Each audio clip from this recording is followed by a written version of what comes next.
ትዳር የሚከበርበት ቤት ውስጥ እኮ ለመፍታትም አይደለም ስለ ባለ መጥፎ መናገርም ልትፈራ ትችላለህ። አንዳንዴ ራሱ ቁጭ አርገ ለምን ተጋባችሁ ብትላቸው መልስ የማይሰጡ ሰዎች አሉ።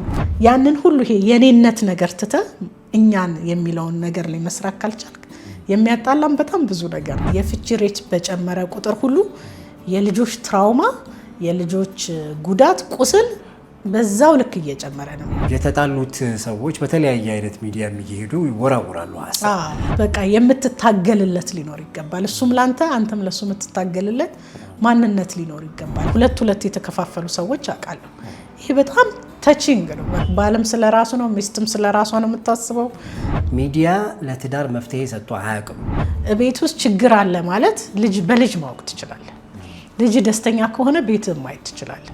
የ6 ዓመት ልጅ ፓርክ ውስጥ ብቻውን ሰፈር ውስጥ ሲጫወት ማየት በጣም ነው የሚከብደው። ይሄ እድሜው የትምህርት ጊዜ ነው። እኛ ጋር አልተፈታም ማለት ችግሩ መፍትሄ የለውም ማለት አይደለም። ከበድ ብለው ትልልቅ ሰዎች ብዙ አጋጥሞኝ አያውቁም። ብዙ ነገር ውስጥ የሚከተን ነገር ጸባዩ ነው። አማራጭ አይደለም ማለት በቃ አሁንስ ተገላገልኩ የምንለው ነገር አይደለም። እኔ ኖርኩለትን ኑሮ እንዲኖር አልፈልግም ብለን በትክክል ልጁ መኖር ያለበትን ነገር እናሳጠዋለን። በአሁን ጊዜ በጣም ልጆች ታሳቢ የሆኑ አይደለም። ግን ከፈታች ራሱ በኋላ የሷም የራሷ ስለልቦና ችግር አለ፣ የባልም አለ፣ የልጆችም አለ። እኔ ተጽዕኖ አላደረኩም። የራሳቸው ፍላጎትና መብት ነው። የኛ ሀሳብ ነው። እኛም ተኖርኩ በትናንት እነሱ ስማት ለቤቱ እናንተ አያገባችሁ። ፍርድ ቤት ያዘው 97 ነበር እንዴ? አንተ 97 ነበር። ልጆቻቸው በእነሱ ግጭት እንዴት ትምህርት ቤት ሄደው እንደሚያፍሩ አያስቡም ወይ ይላለው። ራሳችን ውስጥ ልጅ ከመውለድም ትዳርም ከመመስረታችን በፊት ያልታረሙ ማንነቶች አሉ። የምታምናቸው ሰዎች ታሪካቸው ወጥቶ ተበተነ ለማን ሊያስደስት ይችላል? መሰረት ይዞ የመጣ ትዳር ራሱ አይመጣም አንተ ጋር። ለምሳሌ በችግር ኖረን ሊሆን ይችላል፣ እኛ ጫማ ላረግን ይኖራል። ግን 50 እና 40 ጫማ ቤት ውስጥ ማሟላት የለብንም። ምናቸውን እየቀማናቸው ነው? ለራሳችን መውጫ መንገድና በጅ ይሆናል። ልጆች ላይ ግን ሙሉ ስለንቦናቸው ላይ ነው። ትልቁን ጉዳት እንደሚያስተናግደው ልጅ ነው ብዬ አስባለሁ።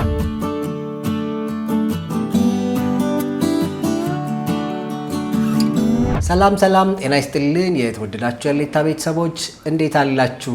ዛሬ ስለ ስነ ልቦና ጉዳይ ልናነሳ ነው። ታዲያ በዋናነት ጉዳያችን በቤተሰብ በተለያየ አይነት ምክንያት የተለያየ ችግር ውስጥ ይገባና መጨረሻ አማራጭ ፍቺ ይሆናል። ባይሆን ጥሩ ነው፣ ግን አማራጭ ሲጠፋ በቃ የመጨረሻው ብቻ ሳይሆን የመጨረሻው መጨረሻ ነው ሲባል እንደሱ ይፈጠራል። እሱ አይነት ነገር ሲፈጠር የዛሬ ትልቁ ጉዳያችን ልጆችን ከጀርባ አድርጎ፣ ስለዚህ የዚህ ከፍቺ ጋር በተገናኘ ልጆችን ኢንክሉድ አድርጎ ወይም ደግሞ እነሱን አሳትፎ አንዳንዴም በእነሱ ጀርባ ሆነው ባልና ሚስት ይወራወራሉ። ይሄ ነገር ለልጆቹ ምንድነው የሚያመጣው? በእውነት ችግርስ አይደለም ወይ ልንል ነው የፈለግነው ዛሬና እንግዲህ ሰላማዊት ሞሲሳ ትባላለች። የስነ ልቦና ባለሙያ ነች፣ እንዲሁም የጤና ባለሙያ ነች። አምሌን ፌስቱላ ሆስፒታል ውስጥ ረጅም ጊዜ አገልግላለች። አሁን ደግሞ መላ የስነ ልቦናና ማማከር የራሷ ቢሮ አላት። ቤተሰብ ልጆችን ታማክራለች። በጥቂቱ ነው ይሄ። ሰላም፣ እንዴት ነሽ? ሰላም፣ እንዴት ዋልክ? ሰላም አለሽ? እግዚአብሔር ይመስገን። ሰላም የሚባሉ ልጆች በጥባጭ ስለነበሩ ነው ይላሉ። አይመስለኝም። እንኳን ደህና መጣሽ። እንኳን ደህና ቆየኸኝ። እሺ፣ እንግዲህ ያጎደልኩት ካለ አንቺ ትጨምሪያለሽ ስለራስሽ። በሂደት እንሞላዋለን። እሺ። እና የዛሬ ጉዳያችን መግቢያ ላይ እንዳልኩት ፍቺ ደስ አይልም። ሰዎች ባይፋቱ እንመርጣለን። እውነት ነው። ፍቺ የመጨረሻ አማራጭ ነው ሲባል እሰማለሁ። አይመስለኝም። ፍቺ የመጨረሻ አማራጭ አይደለም። ከፍቺ በመለስ እና ምናልባትም ከፍቺ ባሻገር ያሉ መፍትሄዎች እንዳሉ ማሰብ በጣም ያስፈልጋል። አንዳንድ ጊዜ በጣም ባለልክ አይደል የምንሰፍረው። ምን ይላሉ? የሆነች 2 በ2 ቤት ውስጥ አንድ ዝንብ ነበረች አሉ አንዴ። እና በጣም ዞራ በቃ ለምን አየዋት ብላ ጨረሰች አሉ። ዓለማችን በጣም ጠባብ ሲሆን መፍትሄዎቻችንም እንደዛ ይጠባሉ። እኛ ጋር አልተፈታም ማለት ችግሩ መፍትሄ የለውም ማለት አይደለም። ሌሎች አማራጮችን ማየት እንደሱ ያስፈልጋልና አማራጭ ማየት ላይ እንዴት ነን ብለን ብንጀምርስ? እውነት ነው። ሁሉም ሰው ባየነው በርዝመት በእንትን ልካችን ነው አይደለ የምንመዝነው። እሱ ለማየት ከፈለግን ረጅም ነው መንገዱ፣ ላለማየትም ከፈለግን አጭር ነው መንገዱ።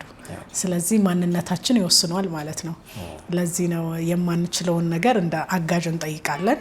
እኔስ ያላየሁት ስለዚህ አይደል አማካሪ መመካከር ስለንቦናም ሲባል ምክክር መመካከር ነው እንጂ መካሪ አይደለም። ብዙ ጊዜ ሰዎች እስቲ ምከሪኝ ምን ላድርግ ይላሉና ግን ምክክር የምክክር አገልግሎት ነው እንጂ አንድ ሰው ቁጭ ብሎ መካሪ ብቻ አይደለም። ስለዚህ እይታችን እውነት ነው ይወስነዋል። የት ርቀት ድረስ ነው የምናየው?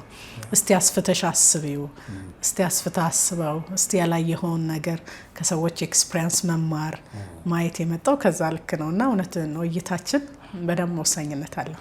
አዎ እንግዲህ አንቺ የቤተሰብም አካባቢ ብዙ ምክር አገልግሎት ትሰጫለሽና በዋናነት የሚጠቀሱ ነገሮች አሉ እንግዲህ የፍቺ ምክንያቶች ናቸው ተብለው አሁን በቅርብ ያለውን ጉዳያችን አንቺ ጋራም ያሉ አንቺ በድባብሽም ሰፈር ያሉት ምን ሆኖ ምክንያቶቻችን? ምክንያቱ እንደው እንደ ቤቱ ይለያያል። እንደ ቤቱም ብቻ ሳይሆን እንደ ሰው ማንነትም እንደ ራሱ እንደ ፐርሰናል ሀሳባችንም የተለያየ ነውና ብዙ ጉዳዮች አሉ የሚመጡ። ያው የስነ ልቦና ባለሙያ ስትሆን የምታየው የመጣበትን ምክንያት ብቻ አይደለም፣ እንዴት ነው ይሄ ላይ ደረሱት የሚለውን ነገር መመርመር ያስፈልጋል። አንዳንዶቹ መተው ይሄ ነው እንዴ ብለው እይታቸውን አስተካክለው የሚመለሱ ሰዎች አሉ። አንዳንዶቹ ደግሞ ጭራሽ የማያውቁት ወደ ታች የጠለቅ ጥያቄ በጠየቅ ቁጥር ብዙ የማይመልሱት መልሶች አሉና ያንን መልሶች ከመመለስ ይጀመራል። ስለዚህ ሀሳባቸው በጣም ብዙ ነው። እንደ ቤታቸው እንደ ማንነታቸው እንደመጡበት አካባቢ እንደኖሩበት ማህበረሰብ እንደ ባህል እኔ ብዙ ጊዜ ብቻውን አላይም ሰውን ያው የማህበረሰብ ውጤቶች ስለሆነ ቤተሰብን ትመለከታለ። አንድ ያገባ ሰው መቶ ልለያይ ቢልህም ለማማከርም ሳይለያየ ደግሞ ችግራችን ይሄ ነውና ምን ታስባላችሁ ብለው የሚመጡ በጣም ጥሩ ሰዎች አሉ። እዛ ላይ ከመድረሳችን በፊት ወይ እሷን ጉዳይ ወይ እሱን ጉዳይ ያላየውታልና ሊኖር ስለሚችል የማስታረቅ ስሜትን ራሱ ለመረዳት የሚመጡ አሉ። ብቻቸውን ደግሞ ሆነው ልረዳት አልቻልኩም ወይ ደግሞ ብቻውን ሆኖ እሷም ልረዳው አልቻልኩም እና ምን ነው ብለውም የሚመጡ ሰዎች አሉ። ስለዚህ እንደመጡበት አካባቢ ማንነት ችግሮቻቸው እንደዛው የተለያየ ነው። ስለዚህ በጠቅላላ ስታስበው እንደ ስነ ልቦና ባለሙያ ከስር ነው የምትጀምረው ጥያቄውን። በቃ ምን ሆነው ነው እንዴት ነው የመጡበትን ያደጉበትን እንዳልኩ ከልጅነት እኔ ብዙ ጊዜ ረጅሙንም የሰራሁት ልጅነት ላይ ነው። ምክንያቱም አሁን ቁጭ ብለን የምናወርበትን ነገር ሴቭ ለማድረግ ለመጠበቅ ከስር መሰራት መቻል አለበትና ወደ ታች ነው የሚወርደው። የመጀመሪያው ጥያቄ እንዳለ ስታየው ወደ ታች እየወረደ ነው የሚሄደው። በእኛ ሀገር ባህል ውስጥ ልመከር ወይም ልመካከር ብሎ መሄድ ብዙ የተለመደ አይደለም። አማራጭ እንዳለ ማሰብ ጎበዞች የሆነንም አይመስለኝም በተለያየ ምክንያቱም የእንደነዚህ አይነት የስነ ልቦና እና ከፋሚሊ ኬዝ ጋር በተገናኘ ማለት ያው የስነ ልቦና ድጋፍ ከዚህ ጋር ብቻ የተገናኘ ነው ማለት አይደለም። ለበርካታ ጉዳዮቻችን ያስፈልገናል።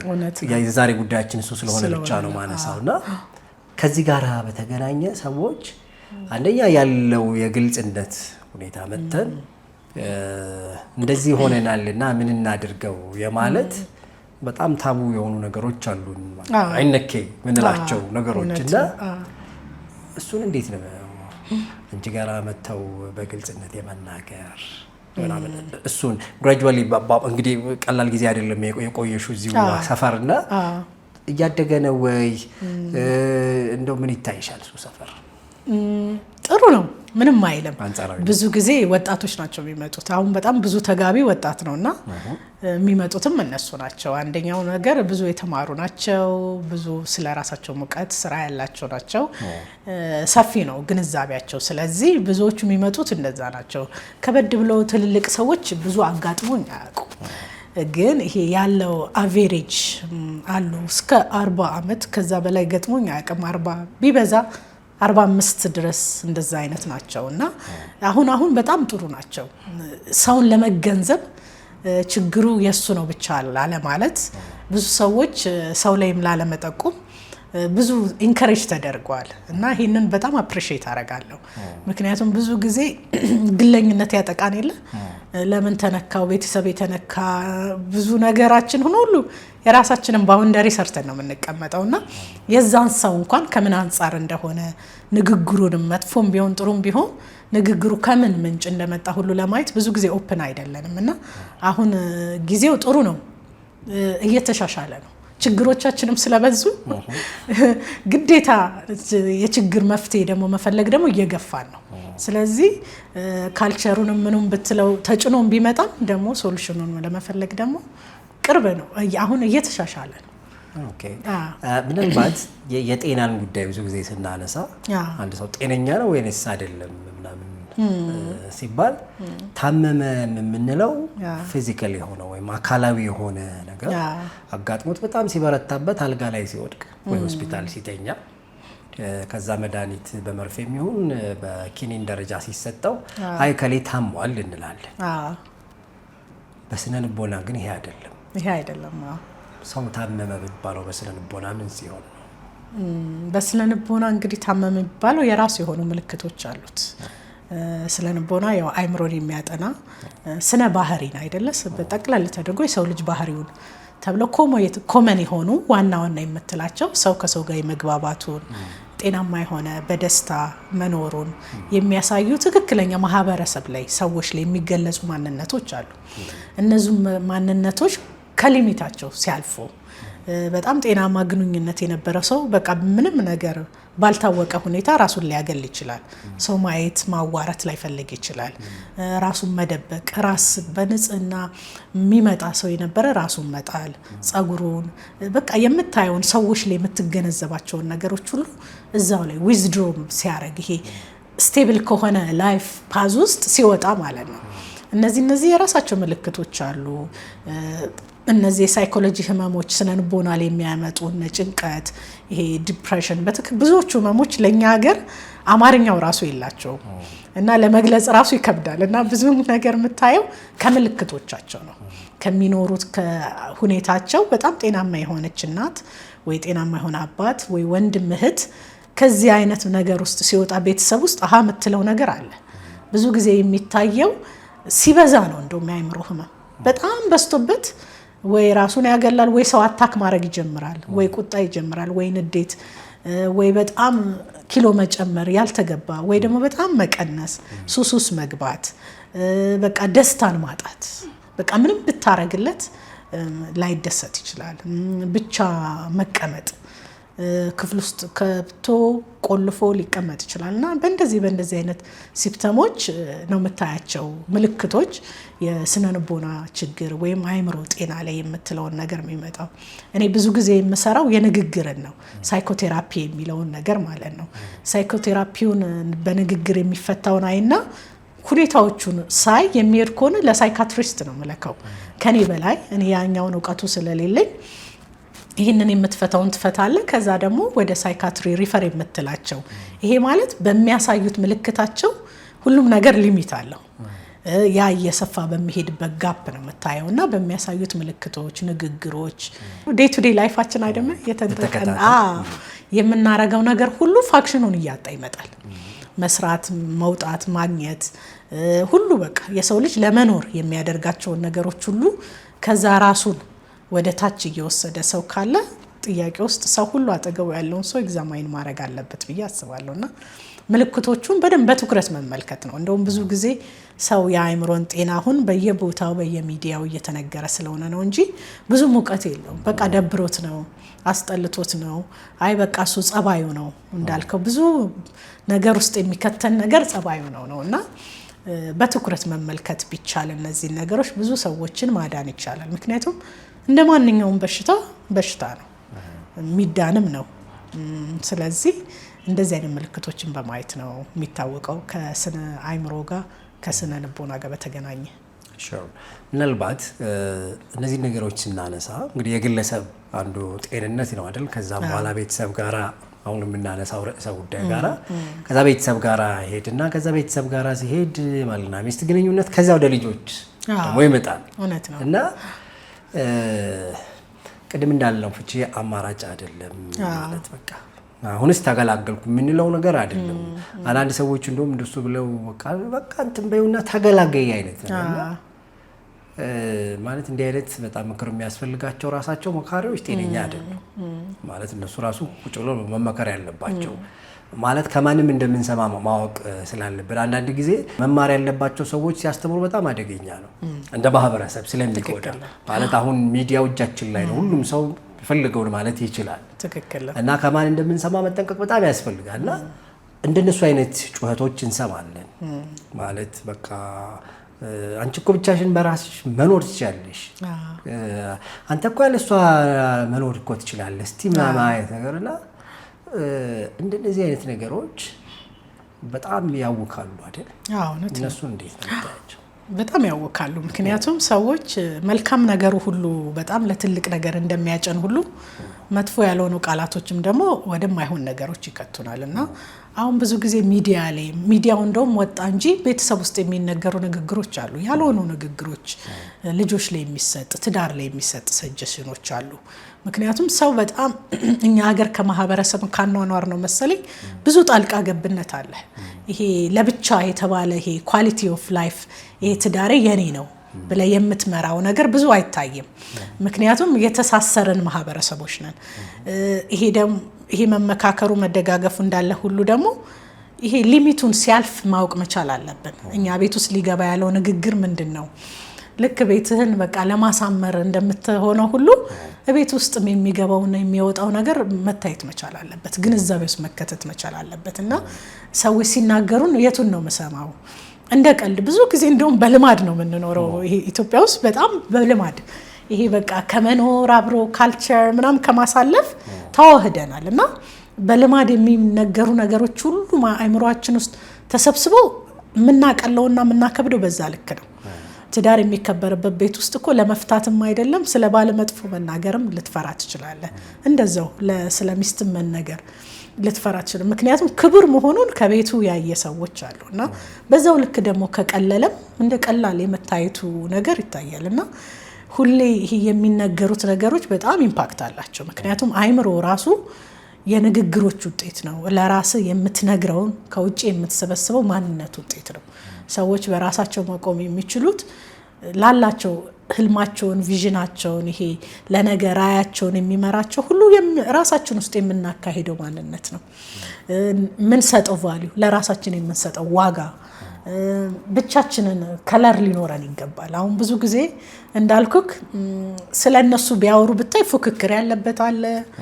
ከጓደኛ ጋር ጓደኛን ትዳር ማየት በዛ የቤተሰብን የባልም ቤተሰብ የሚስትም ቤተሰብ በቃ የተደበላለቀ ነው። ሁለቱ ሰዎች የሚሰሩት ከለር ብዙ አይገኝም እና ያንን ከመፈለግ ጥረት ራሱ ሰዎች ቤታቸው ውስጥ ማንነታቸው ውስጥ ምን እየሰሩ ነው? ምንስ ፈልገው ነው የተጋቡት? አንዳንዴ ራሱ ቁጭ አድርገ ለምን ተጋባችሁ ብትላቸው መልስ የማይሰጡ ሰዎች አሉ። ላያውቁት ሁሉ ይችላሉ። ወይ የጥቅም ጉዳይ ነው ወይ ደግሞ ሁሉንም እያልኩ አይደለም። ብዙ ጊዜ ይሄ መሰረት ይዞ የመጣ ትዳር ራሱ አይመጣም አንተ ጋር ሲጀመር ያውቀዋል መንገዱንም አካሄዱንም ለምን እንደሆነም በቃ ችግርም ቢኖር ሀዘንም ደስታም ቢኖር ፕሮሰሱን ለማለፍ ሬዲ ናቸው ብዙ ጊዜ። ግን ይሄ በድንገት በስሜታዊነት በማቴሪያል በምን የተገነቡ ነገሮች ሁሉ ጥያቄዎች አሉት። ምክንያቱም ያስ ያለቀ ጊዜ እዛ ላይ እኮ የምትወደው ባልክ ላይ ወይ ሚስትክ ላይ ዋይናት እሱን አልተውም የሚባል ማንነት ሊኖር ይገባል። በቃ የምትታገልለት ሊኖር ይገባል። እሱም ላንተ አንተም ለሱ የምትታገልለት ማንነት ሊኖር ይገባል እና ይሄ ራሳችንን ወደ ራስ ስታመጣው ግለኝነት ላይ መጣውና አንድ ሰው ትዳርም ባልም ሚስትም ከመሆኑ በፊት ደግሞ ልጅ ነበረ። የሆነ ማህበረሰብ ውስጥ ልጅ ነበረ፣ ትንሽ ነበረ፣ ሲኖር ነበረ። ስለዚህ እንዴት ነው ትዳርን ሲያየው የነበረው? እንዴት ነው ልጅስ ሲያድግ ሲመለከት የነበረው የሚለው ነገሮች ሁሉ ተሰብስበው መታየት መቻል አለባቸው። አሁን ፍቺ ስንል በቃ የመጨረሻው ነው። በቃ አዝነክ ባይለያዩ የምትላቸው ሰዎች በጣም ፊል አርገት አያለክ እና ስብስቡን ስታየው ግን የብቻቸው አይደለም። ወይ እነሱ የመጣውን በዙሪያቸው ሲሽከረከረ የነበረውን የሀሳብም ሆነ የአኗኗር ሁኔታን ወይ አልቻሉትም፣ በቃ አልታገሉትም።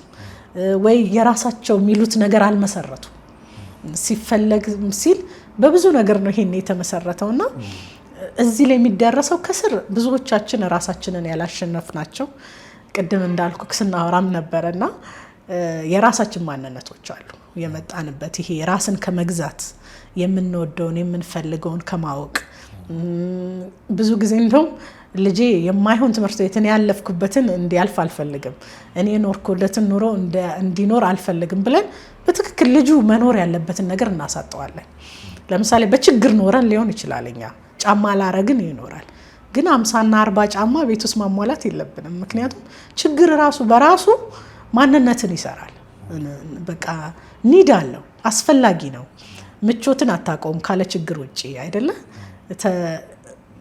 ሁሉ ነገር ሚዛናዊ ነው ከሚዛኑ ስናሳልፈው ነው ሁሉ ነገር ጥያቄ ውስጥ የሚከተል ገንዘብም በጣም ሲበዛ ኤክሰስም ሲሆን ባላንስ አድርገን ማያዝ ካልቻለን እንደዛ ነው ሁሉ የድህነት ህይወትም ደግሞ ታች ሲወስድ የሚነጥቁን ማንነቶች አሉ እሱንም ስናያቸው ባላንስ አይሆኑምና የነዛ ሁሉ ነገሮች ስብስብ ነው ትዳር ውስጥ መጥቶ ሁለት ሰዎች ከማያውቁበት ካልቸር ሃይማኖት ማንነት ተጋብተው የሚኖሩትና ያንን ሁሉ ይሄ የኔነት ነገር ትተ እኛን የሚለውን ነገር ላይ መስራት ካልቻልክ የሚያጣላም በጣም ብዙ ነገር ነውና ለምንድን ነው የሚለውን ነገር ማወቅ መቻል አለብንና ራሳችንን ምን ፈልገውን ማንነታችን ላይ መጀመሪያ በጣም መስራት መቻል አለብንና እሱም በያስባለሁ እንዳለ ምናልባት የዚህ የልጆችን ጉዳይ በተመለከተ ሰዎቹ ተለያዩ እና ሲለያዩ አንዳንዴ በልጆቻቸው ይነጋገራሉ አንደኛ ጸባቸው ልጆቹ ፊት ይሆናል ከዛ ምናልባት 3ም 4ም ልጆች ካሏቸው ሁለቱ ወደ አባት ሁለቱ ወደ እናት ነገር ይሆኑና እነሱንም እዚህ ውስጥና ምናቸውን እየቀማናቸው ነው እንዲስናረግ የልጅ ነገር በጣም ሴንሲቲቭ ነው ለኔም በጣም ሴንሲቲቭ ነው ምክንያቱም ድሮም ደግሞ ልጅ መወድ ሰው ነኝ ከልጆች ጋር ብዙ ሰርቻለሁ ስትወልድ ደግሞ ያው ሴንሲቲቭነቱ በጣም ይጨምራል መውለድ ብቻም አይደለም እንደ ልጅ አርገው ደግሞ የሚያሳድጉ ከወለዱ እናቶች ደግሞ በላይ ደግሞ ብዙ ትልልቅ እናቶች አሉ ከልባቸው የወለዱ የሚባሉ አይደል አባትም አለ ሁለቱም ነው ሜንሽን የሚደረጉትና ልጆች ታሳቢ ናቸው ብዙ ጊዜ አላስባ አይደለም በአሁን ጊዜ በጣም ልጆች ታሳቢ የሆኑ አይደለም ለምሳሌ አሁን ቅድም እንዳልከው ሁለት የተከፋፈሉ ሰዎች አውቃለሁ ይሄ በጣም ታቺንግ ነው በቃ ማለት ሴንሲቲቭ ልታነሳው ሁሉ ኢሹ ያሳዝናል እና አሁንም እየታሰበ አይደለም ማለት ነው ልጅ እየታየ አይደለም በቃ ስለ ሁላችንም ትዳር ፍቺ ውስጥ ባለም ስለ ራሱ ነው ሚስትም ስለ ራሷ ነው የምታስበው ስለምን በመንድነው የምትኖሪው ነው እንደውም ብዙ ጊዜ አሁን ተለያየሽ ሰራተኛ አልነበርሽም ልጅሽን ስታሳደጊ ነበር ያልሽው አሁን በበለት ኖሪ ነው ያንን ስቴብል ብታረጊ ኖሮ ይሄ ፋይናንሻሊ ነገሮች ነው የሚታዩት ግን ከፈታች ራሱ በኋላ የሷም የራሷ ስለልቦና ችግር አለ የባልም አለ የልጆችም አለ ትልቀው እኛ ያው ትልልቅ ሰዎች ስለሆነን የምንፈታበትን መንገዶች ብዙዎቹን ልናቃቸው እንችላለን እንደ ልጅ ግን ምንም እኛንን ገና እየመራናቸው በጣም ትረስት ሲያረጉት የነበረውን ቤት የለያየ ነውና የተለያየበት ልጁ ራሱ የተለያየበት እድሜ ምን ያህል ነው የሚለው ራሱ ጥያቄ አለው በስንት አመቱ ነው የተለያዩት አድጎ ነው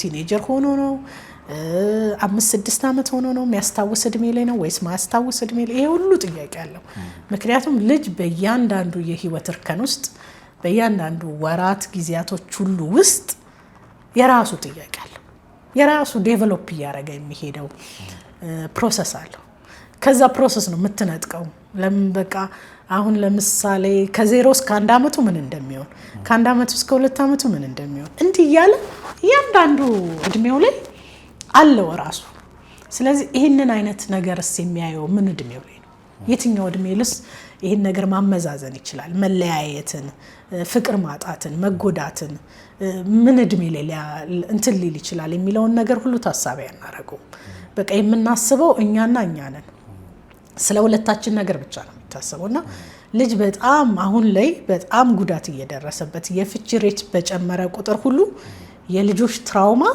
የልጆች ጉዳት ቁስል በዛው ልክ እየጨመረ ነው የሚመጣው ይሄንን ስል ራሳቸው ኮፓፕ አድርገው የራሳቸው ሜካኒዝም ተጠቅመው ጥሩ ልጆች አሉ የሚወጡ በጣም እንደውም የምትታዘበው ከእናት አባት በላይ አገናዝበው የሚናገሩ አሉ። እና ያንን ያህል ሁሉ ግን ሬቱ የሚጨምረው እነዚህ አይነት ህፃናቶች ላይ ነው። ህፃናት በትምህርታቸው ኢሞሽናላቸው ላይ ለነገ ያላቸው ፊውቸራቸው ላይ ይሄ እምነት አይደል አሁን እኮ the only person የሚያስቡት የሚያምኑት እኛም ብቻ ነው። እናትና አባትም ብቻ ነው የሚያምኑት። ከዛ ውጭ ማንን ሊያምኑ ይችላሉ? ያለናቸው ጋራንቲ እኛ ነን። ስለዚህ አስበው ምድር እንደተነቃነቀበት ነው ሰማይ ነው የሚደፋባቸው። በቃ ሁሉ ነገር ጨለማ ነው የሚሆንባቸውና ምክንያቱም እቤት ማለት የብዙ ነገር መስሪያ ነው። እምነትህን እናትህን ከማመን ነው የምትጀምረው። ስታቅፍ ስሜቷን ከመረዳት ነው። አባትህ እኮ ማንም መሆኑን አልነገረህም። ከመኖር ከመዋል ከማየት አብሮ ሁሉን ነገር አብሮ ከማሳለፍ ነው አባትነትን ሚስጥሩን ሁሉ የምንዋሃደው። እና ያንን ስትነጠቅ ነገ ማንንም ልታምንበት የምትችለው ሁሉ ጥያቄ ውስጥ ነው የሚገባው። እና ከትልልቁ እኛ አውቀን ፈልገን በአጋጣሚ በተፈጠሩ ነገሮች ነው መለያየትም ላይ እነዚህ አይነት የላይፍ የህይወት ነገሮች ውስጥ የምንወጣው። እና ራሳችን በፈቀድነውና በፈለግነው ነገር ለራሳችን መውጫ መንገድና በጅ ይሆናል። ልጆች ላይ ግን ሙሉ ስለንቦናቸው ላይ ነው። በቃ እየሄዱ የነበረው መንገድ ወይ መንገድ ቢቆፈርብህ ማለፍ አትችልም አይደለ? ቦይ ነው ወይ ገደል ነው። ስለዚህ ያንን የምታልፍበትን ነገር ሊያሳይ የሚችል እንደ ልጅ የሚይዘው ሰው ያስፈልገዋል። እና ህይወትን ነው የምታናጋባቸው። እና በጣም አሳሳቢው ጉዳይ እሱ ነው። እና እሱ ደግሞ በእንዲህ አይነት ህይወት ውስጥ ደግሞ የሚያልፉ ልጆች ደግሞ ነገም ከፍቺ ፐርሰንት 100% አይፋቱን ከምትላቸው ሬቱም የወረደ ነው የሚሆኑት። ስለዚህ ያንን ጋራንቲ ማድረግ ደግሞ አንችልም። ስለዚህ ከመፋታታችን በፊት ባይሆን ጥሩ ነው። ሊሆን ግን ሲመጣ ልጆችም ታሳቢ መሆናቸውን መታየት በጣም መቻል አለበትና ትልቁ ርዕሳችን እንደውም እነሱ ቢሆኑ አይዊሽ ደስ ይለኛል በጣም። እውነት ነው። ምክንያቱም አሁን አንዳንድ የምናያቸው ነገሮች የተጣሉት ሰዎች በተለያየ አይነት ሚዲያ የሚሄዱ ይወራወራሉ ሀሳብ። እኔ እኮ ንጹህ ነበርኩኝ እሱ ነው እንጂ ምናምን ይላል። እነዚህ ሰዎች ልጆቻቸውን ኮንሲደር አያረጉም እንላለን። ማለት እውነት ለመናገር ይጨንቀናል። አንደኛ በሚዲያ የሚፈታ የትዳር ችግር ኖሮም አያውቅም አይመስለኝም። ካለ ትነግሪኛለሽ። ማለት እንደሱ ሆኖ ራሳቸውን እንዴት ነፃ እንደሚያወጡ ሲያስቡ እንጂ ልጆቻቸው በእነሱ ግጭት እንዴት ትምህርት ቤት ሄደው እንደሚያፍሩ አያስቡም ወይ ይላለው። ኢማጂን የሚመጣባቸውን ጫና ትምህርት ቤት አካባቢ ምናምን እሱን ጥቂት ነገር ትክክል። እንደውም አንዳንድ ሰዎች እንደ ራሳቸው እንደ መከላከያ ያቀርቡበታል። አሁን ለምሳሌ ልጆቻችሁን አላሳየህም ልጄን ያኛውን ሰው አታክ እንደማድረግ ያንን ሰው እንደተበቀለን በሌላ በኩል ያሉትን ሰዎች እንደ በቀል የምንጠቀምባቸው ራሱ ልጆቻችንን ነው። ሁሉንም ማለት አይደለም። አሉ በጣም ጥሩ ሰዎች እስካሁን ተለያይቶም ጥሩ ግንኙነት ያላቸው ልጆቻቸው ስቲል ደስ የሚል ማንነት ያላቸው ወላጆችም አይቻለሁ። ይሄንን አልክድም። ግን እንደዛም ደግሞ ሆኖ ያኛው ሰው ደግሞ ለማናደድ ያኛውን ሰው እንትን ለማለት ደግሞ ልጆቻቸው የሚጠቀሙ ሰዎች አሉ። እና ያ ነገር አሁንም ተመለሰ የምትመጣው የዛ ሰው ማንነትን ነው። ያ ሰውዬ ሳይኮሎጂካሊ ያው ስለ ንቦና እያነሳን ስለሆነ ባህሪ እያነሳን ስለሆነ እንዴት ነበር የኖረው? ምንስ ቢሰማው ነው? እዚህ ጋር ያለውን የወለድከውን ሰው ረስተ እዛ ጋር ካለው ሰው ጋር ግጭቱን ከሆነ ያልተረጋጋ ማንነት አለ። በቃ ጥያቄ ውስጥ የሚገባ ራሳችን ውስጥ ልጅ ከመውለድም ትዳርም ከመመስረታችን በፊት ያልታረሙ ማንነቶች አሉ። ስለዚህ እነዚህን ውስጥ ጥያቄ ውስጥ መክተት መቻል አለብን። ይሄ ተረጋግተ ወደ ራስ መመለስን ምንድነው እያረኩ ያለውት ነገርን አሁን በአጠቃላይ ሰዎች ምን ያረጋሉ ሲለያዩ ሲቹዌሽኑ ነው ወይ ሰው ምን ይለኛል ነው ወይ ነገ የሚኖሩበትን ነገር ነው እንጂ ይሄ ራሳቸው ላይ ራሱ እንደው እኮ ለልጆቻቸው ራሱ ባያስቡ እኮ ጤናማነት ነው አይደል? ለልጅ አለማሰብ ራሱ ጤነኛ አይደለም ማለት ነው። ያመጣዋቸውን ሰዎች በዚህ ሲቹዌሽን ውስጥ በዚህ ሁኔታ ውስጥ እንዲያልፉ ካረኩኝ እኔ ራሱ በቃ የተረጋጋው ማንነት ውስጥ አይደለሁም ማለት ነው። ስለዚህ ለራሴ አትሊስት ማዘን መቻል አለብኝ። እኔ ጤናማ ከሆንኩ ልጆቼን በምንም ውስጥ እኮ ቢያልፉ ጤናማ የሆኑ እናቶች አሉ። በብዙ ከአባት ውጭ ያሳደጉ በጣም ጠንካራ ከእናት ውጭ ያሳደጉ በጣም ጠንካራ አባቶች አሉ። እነሱ ጠንካራ የሆነ ስነልቦና ስላላቸው ነው። ከችግሩን መንገዱን እንዴት እንደሚያልፉ እነሱ መንገድ ሆነዋል፣ ደልድለውታል። ኦልሬዲ ልጆቹ በእነሱ ላይ እየሄዱ ነው። እና እነዚህ የምናደርጋቸው ነገሮች እኛን ነው ጥያቄ ውስጥ የሚከተን። እንደ አባት፣ እንደ እናት፣ እንደ ባል፣ እንደ ሚስት ማንነታችን ምን ነበረ? ራሳችን ላይ የሰራ ነው የራሳችን ኳሊቲ ምን ነበረ? በምንስ ነው ያለፍነው? እንዳልኩ ብዙ ጊዜ የሚነሳው ቻይልድሁድ ትራውማ ነው። በልጅነት ውስጥ ያለፍከውን ነገር ምንድን ነው? በአልኮሊዝም ውስጥ ያለፉ ፋሚሊ ውስጥ ያሉ ድራግ ውስጥ ያለፉ እንደዚህ አይነት ስቶሪ አለ ብዙ ሀገር፣ ውጭ ሀገር። እኛ ጋም ሰርች አልተደረገም እንጂ ብዙ ይኖራል። እና ስትፈልጋቸው እዛ ታገኘዋለህ። ወይ አልኮሊክ አባት አለ ወይ ድራግ እናት አለች። በሆነ ፕሮሰስ ውስጥ አልፈዋል። እነሱ እንደ ህልም አይደል የምትሰራው አይምሮክ ውስጥ።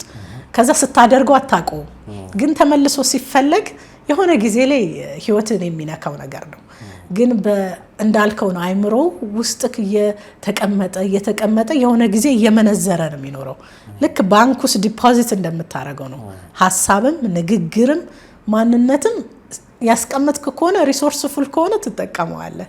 ውድቀትም በዛ ልክ ነው የሚመጣው። እና ውስጣችን ማይንዳችን ውስጥ የተቀመጠውን ነገር ምንድን ነው በቃ ትዳር ከመመስረታችን በፊት እና አንዳንዴ የሚደራረገውን ነገር ስታቅ በሁለቱም ውስጥ ያልተፈታ ልጅነት አለ።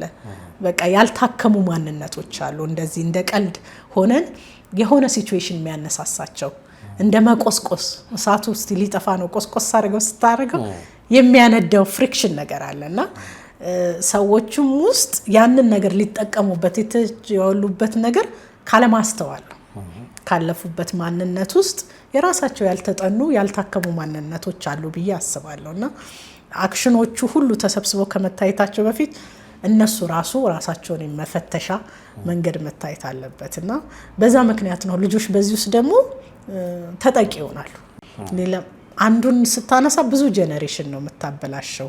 ብዙ ቤት ትነካለ፣ ብዙ ማንነት፣ ብዙ ልጆች ትነካለና በጣም አሳሳቢ ጉዳይ ነው። እንትን ይታየኛል አንዳንድ ጊዜ መፍትሄ የሌለበት ቦታ ላይ መፍትሄ መፈለግ ከድካም የዘለለ ትርጉም ያለው አይመስለኝም። ማለት ምንድነው ሐኪም ቤት ሄጄ ትምህርት መማር እፈልጋለሁ ብሎ ማሰብ ማለት ቦታውን ማይመጥን ነገር ማለት አይሆንም ማለት ሆስፒታል ሄጄ ልማር ነው የመጣሁት እና አስተምሩኝ አይሆንም። እና አንዳንድ ጊዜ ይሄ መፍትሄ የምንፈልግባቸውንም ቦታዎች ማወቅ ጥሩ ነው ብዬ አስባለሁ። ትክክል። ማለት ሚዲያ ለትዳር መፍትሄ ሰጥቶ አያውቅም። I'm sorry to say this ግን እውነቱ እሱ ማለት በየአደባባዩ የሚወጡ ጉዳዮቻችን አንዳንዱ ከወጣ በኋላ እኛ እንኳን ከስር ሰላም ብንሆን ወጥቷልና በኋላ አደገኛ ነገር ነው። ይሄ በጣም በተለይ ልጆቹን ኢማጂን አሁን ሚዲያ ላይ የሆኑ ታዋቂ ሰዎች ጉዳዮቻቸውን አውጥተው ተፋተናል ምናምን ብለው ልጆቻቸውንም ኢንክሉድ አድርገው ከዛ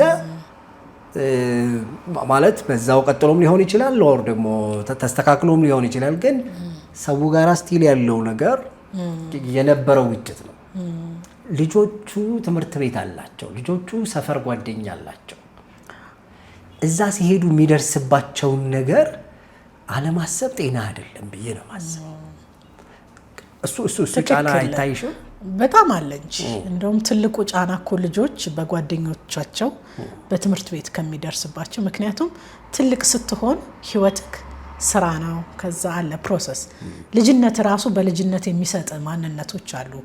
መነሳት፣ መጫወት፣ ከጓደኛ ጋር ሰፈር ውስጥ መጫወት፣ ከዛ ትምህርት ቤት መሄድ፣ ትምህርት ቤት ጓደኛ ማግኘት እና እነዚህ ማንነቶች ነው የምንነጥቃቸው። ምክንያቱም ትምህርት ቤት አንድ ልጅ ሊሄድ የሚችለው ደስተኛ ሲሆን ነው፣ ለመማር ኢንተረስት ሲኖረው ነው። ትምህርት ቤት ውስጥ ቡሊ ካልተደረገ ነው። ብዙ ጊዜ እንደውም አሁን ቡሊ ሲባል በቃ ይሄ በአማርኛው በትክክለኛው ባለብህ በምታደርገው በአካልክም ሆነ በቤተሰብህም የሚደረግበት ተጽዕኖ ማለት ነው። ስለዚህ ትምህርት ቤቶችም ትኩረታቸውን ለመማር በጣም ያጣሉ። ልጆቹን ራሱ ትለያቸዋለህ። ቤት ውስጥ ችግር አለ ማለት ልጅ በልጅ ማወቅ ትችላለህ። ልጅ ደስተኛ ከሆነ ቤትም ማየት ትችላለህ። ሩቅ መሄድም አይጠበቅብህ።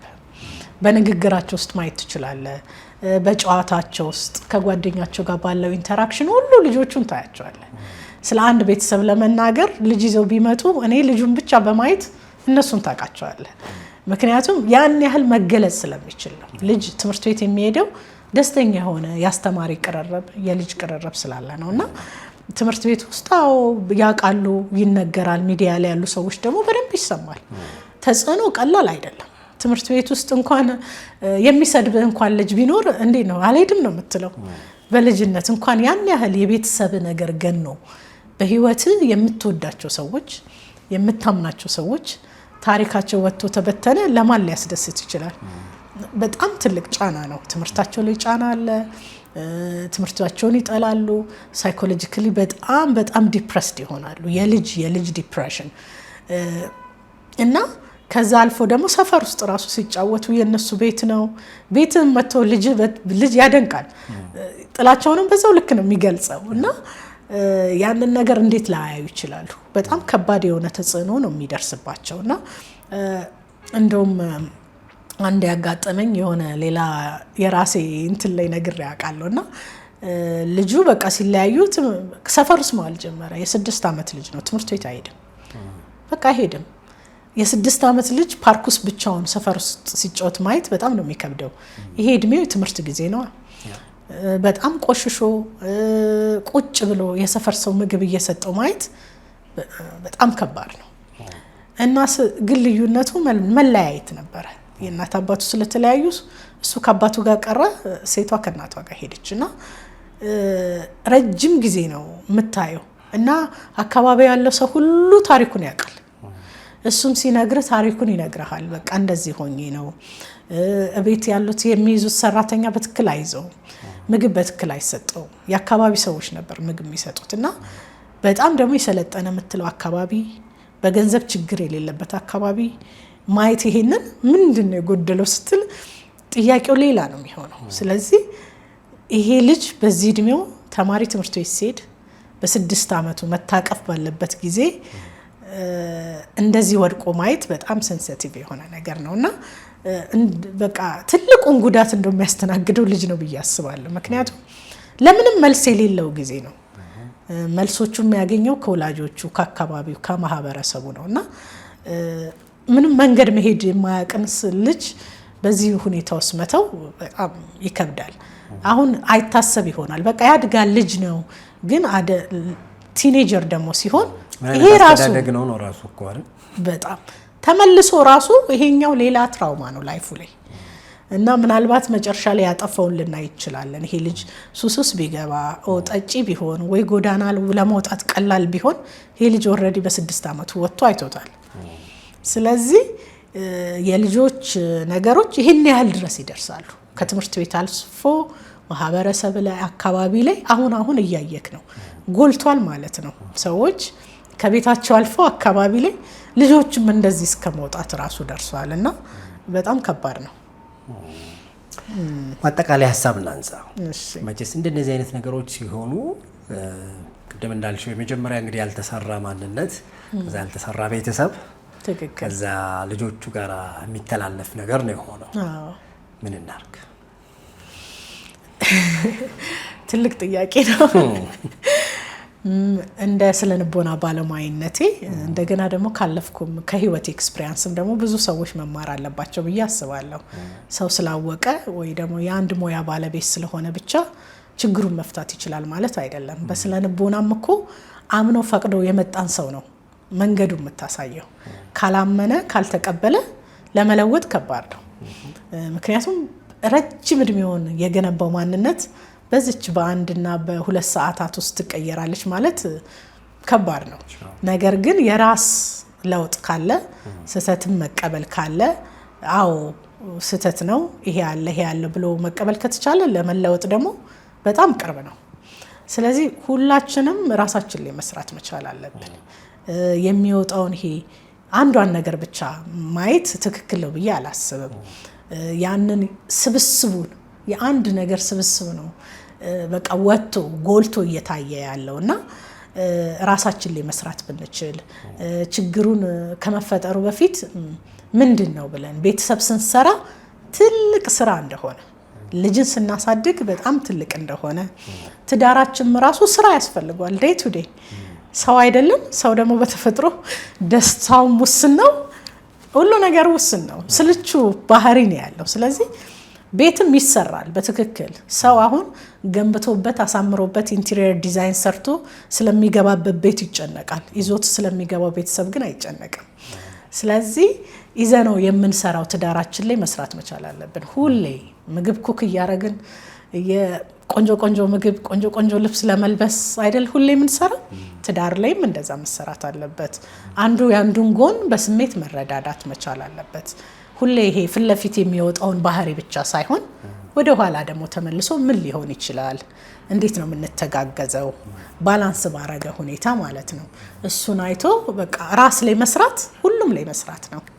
ራስን መመልከት፣ ወደ ራስ መመልከት ቤተሰብንም ልጆችንም ሁሉን ነገር ሰላማዊ ያደርጋል። ምክንያቱም ሰላም ካንተ ውስጥ አይደል የሚመነጨው፣ ከማንነታችን፣ ከማይንዳችን፣ ካስተሳሰብ ንግግራችን። በጣም ንግግር ሊታሰብበት የሚገባ ነገር ነው። በቤተሰብ ውስጥ ይሄ እንደ ቀልድ የሚባሉ ነገሮች በጣም ከባድ ማንነቶችን ይሰራሉና ንግግራችንን በጣም አስተሳሰባችንን በደንብ ማስተካከል ይኖርበናል።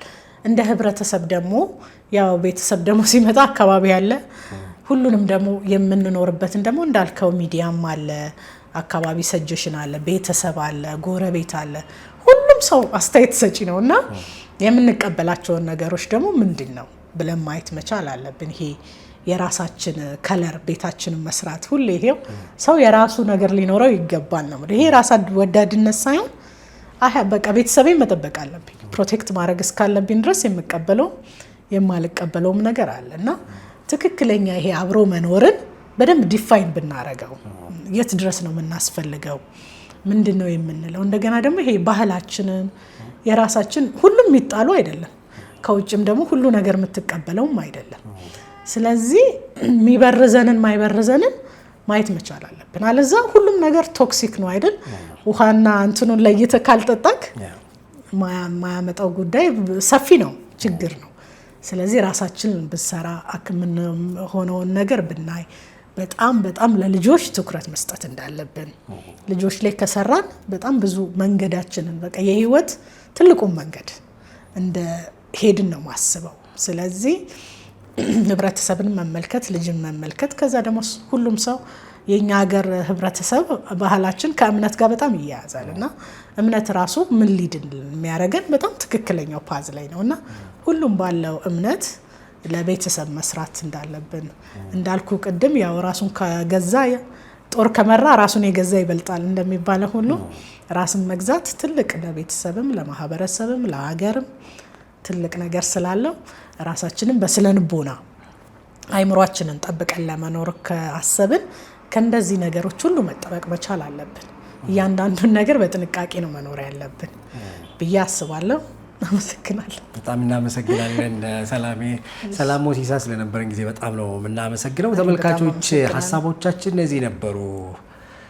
ማጠቃለያችን ከራስ ጀምር ነው።